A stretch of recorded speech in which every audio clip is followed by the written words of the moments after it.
Bonne tension. 11,7. Ouais.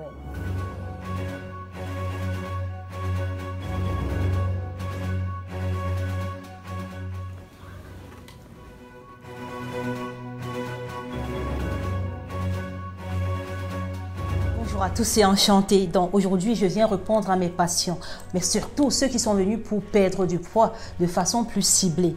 Donc aujourd'hui, je vais parler en général, je vais répondre à leurs questions. Il y en a qui m'ont dit, depuis que j'ai pris du poids et surtout depuis que je suis obèse, je me sens toujours nerveuse, je me sens toujours angoissée. Je ne sais pas, madame, mais j'ai comme une petite boule au niveau de ma gorge en fait. Donc c'est comme si je ressentais un mal-être. Mais à chaque contrariété, je me sens tellement déprimée que j'ai l'impression que le monde entier me tombe dessus, madame, aidez-moi. Et puis le pire, c'est même que je suis déjà sous antidépresseur. Mais comment m'en sortir de là? Parce que apparemment, c'est un cercle vicieux. Donc, je ne sais pas du tout comment je vais faire. Et puis, c'est comme si je suis devenue même vulnérable. Parce que juste sur une année, j'ai été malade 5 fois, madame. Je ne sais pas, soit c'est une petite grippe passagère ou c'est une infection bactérienne. Peu importe en fait, je me sens plus affaiblie depuis ces derniers temps. Les femmes se plaignent d'avoir aussi tout le temps sommeil. Les hommes qui sont venus me voir se plaignaient de ne plus pouvoir assumer leur rôle conjugal. Voilà, je ne vais pas rentrer dans les détails, vous savez. Le travail, dont même les réactions comme entre 3 h du matin jusqu'à 6 h du matin, certains sentaient leur virilité en fait. Mais là, nombreux sont venus me voir parce qu'il n'y a plus de réaction en fait. Donc aujourd'hui, je vais surtout vous dire ce qui se passe dans votre libido quand vous mangez trop et surtout comment faire pour s'en sortir de ce cercle vicieux. Parce que ce n'est pas seulement à cause du diabète ou l'hypertension artérielle. Déjà pour éclaircir ce que je ne pourrais pas faire de façon individuelle parce que vous êtes tellement nombreux à me poser des questions.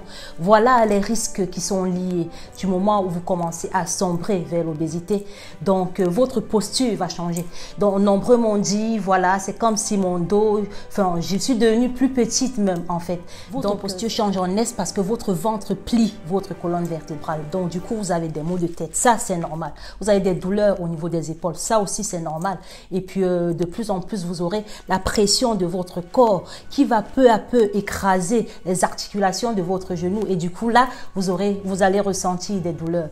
Donc là ce sera tout à fait normal pour des personnes qui viennent souvent dire qu'ils ont mal aux genoux. Donc vos genoux vont commencer à se plier et à pivoter sous la pression et puis peu à peu les choses simples de base comme marcher va devenir infernal, ça va devenir compliqué, ça va devenir difficile pour vous en fait. Donc pour ne pas dire courir. C'est pour ça que parfois, avec mes patients, les activités physiques, on va réhabiliter, on va réadapter à chaque personne suivant son obésité en fait. Il y a un de mes patients qui m'a demandé pourquoi sa libido s'est effondrée et sous peu de temps en fait. C'est parce que son obésité a plutôt progressé et puis du coup le taux de testostérone a diminué en fait. Et puis surtout au niveau des vaisseaux sanguins, il y a une accumulation de graisse en fait, tout simplement de graisse qui empêche le sang de circuler normalement et du coup l'excitation devient très difficile. Il y a une dame entrepreneuse très connue dans le monde des affaires, surtout au Cameroun, qui est venue me voir et qui m'a demandé « Mais pourquoi j'arrive plus à me concentrer ?» Parce que c'est une dame tellement active, même sur les réseaux sociaux, qui a besoin de concentration pour pouvoir challenger tous ceux qui sont dans... Voilà, je ne vais pas rentrer dans les détails. Donc du coup, je vais éclaircir parce que là, tout à l'heure, j'ai parlé de l'angoisse, de la nervosité, de la dépression. Mais seulement, ce que vous ne savez pas, c'est que l'obésité est capable de rétrécir votre cerveau, oui. Donc, ça compresse le cerveau, ça rétrécit avec le temps et puis du coup, le niveau de réflexion, d'organisation se détériore. Donc, le cerveau ne fonctionne plus normalement. Nombreux deviennent très irritables, très nerveux et puis, tout simplement, on n'arrive même plus à se concentrer. Donc, si vous êtes dans le monde des affaires, il serait important que vous revoyiez votre alimentation. Les hormones libérées par la graisse provoquent des inflammations donc, qui affectent le système cognitif en général. Donc, si vous êtes dans le monde des affaires, l'hygiène de vie, c'est aussi important d'intégrer pour se challenger soi-même parce que c'est une décision en fait. Voilà, on ne peut pas décider de gérer de l'argent si on n'arrive même pas à gérer son propre corps. Donc, voilà, méditez là-dessus. Les personnes en situation d'obésité sont vulnérables psychologiquement, mais aussi physiologiquement, puisqu'ils sont susceptibles d'avoir plus facilement des problèmes d'allergie. On va observer des mycoses et même des infections bactériennes. L'obésité affecte le système respiratoire en général et vont rendre des affections virales plus graves. On ne va pas ignorer le cas de Covid-19 avec les soucis de surpoids. Il y a un patient qui m'a dit, c'est comme si pendant la nuit, je m'étouffais en fait.